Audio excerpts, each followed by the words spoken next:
Hello guys, welcome back to my channel. In this video we'll be discussing in detail about vaccines.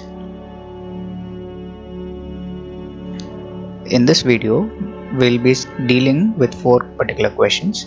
1. What is a vaccine? 2. What are the different types of vaccines? 3. How does a vaccine work? And 4. What are the signs of good immune response? So first question, what is a vaccine? Vaccine is a biological product that gives immune system a chance to get prepared for the real threat. It is just like a trial run or a battle simulation that our immune system does before facing the real enemy. According to WHO, vaccination is a simple, safe and effective way of protecting people against harmful diseases before they come into contact with them. It uses the body's natural defenses to build resistance to specific infections and makes your immune system stronger.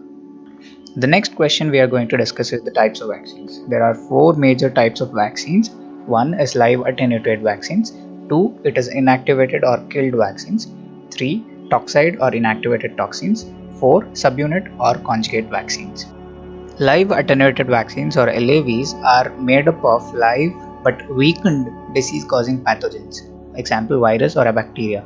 This vaccine is considered excellent vaccine as it provides exactly the same conditions as that of a live pathogen. The safety concerns do exist here because there is a chance of it to revert to its original strength and cause the disease.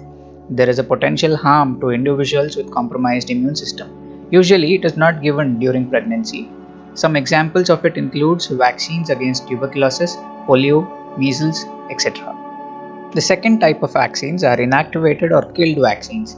These are prepared by killing the pathogen or the virus, bacteria or anything else using physical or chemical methods.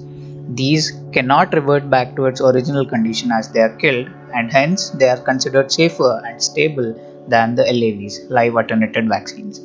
They may not be able to help our immune system get ready for battle against the real pathogen, hence several doses may be required. Examples include pertussis vaccine, inactivated polio vaccines, etc. The third type of vaccine is toxide or inactivated toxin. These are prepared against the toxins or harmful substances that are released by the bacteria. Toxides are protein based and are harmless to our body. These helps our immune system to recognize and neutralize the toxin substance. These may be required in several doses and an adjuvant for increasing the effectiveness of the vaccine. An adjuvant is a chemical substance that increases the immune response to a vaccine. These toxides are stable and last longer. Examples include tetanus toxide, diphtheria toxide, etc. The fourth type of vaccine is subunit or conjugate vaccine. These have some parts of the pathogen which are recognized by our immune cells. They are generally known as antigen. Lot of research is involved as several combinations of antigen is to be tested to prepare an effective vaccine. There is no guarantee that our immune system will memorize the antigen for a long time, but they are stable and safer than the LAVs. Example for this kind of vaccine are vaccines that are against hepatitis B, human papillomavirus, HPV, etc. How do vaccines work? Before letting you know about this, I want you all to understand how our immune system works. Immune system is our body's defensive system which identifies and destroys the harmful foreign organisms or pathogens and also neutralize toxins that some bacteria produces. Each cell of our body have certain markers like an ID card. Our immune system scans these markers every time. If they identify a foreign pathogen which don't have these markers, they are destroyed on the spot. Pathogens have their own unique ID cards or markers. These are referred to as antigens.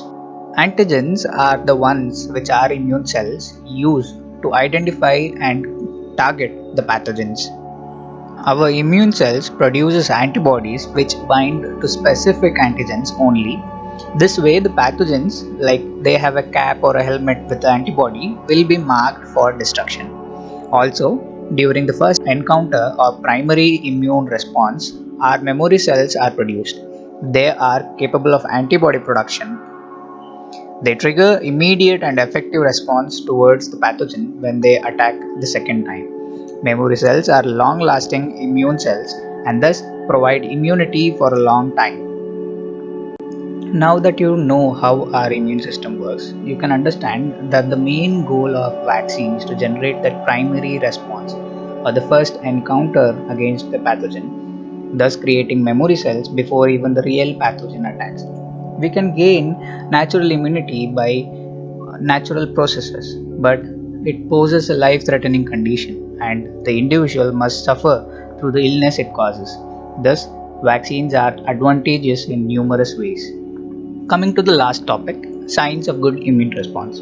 Generally, the immune response against pathogen is known as inflammation. The four major signs or symptoms of such immune response are the heat or fever. It would help in the inhibition of pathogen's growth and also activates the immune system. Swelling. Swelling occurs because of the expansion of blood vessels, thereby increasing the circulation of immune cells throughout our body. Redness. Redness occurs due to the increased blood circulation in our body. The fourth one is pain.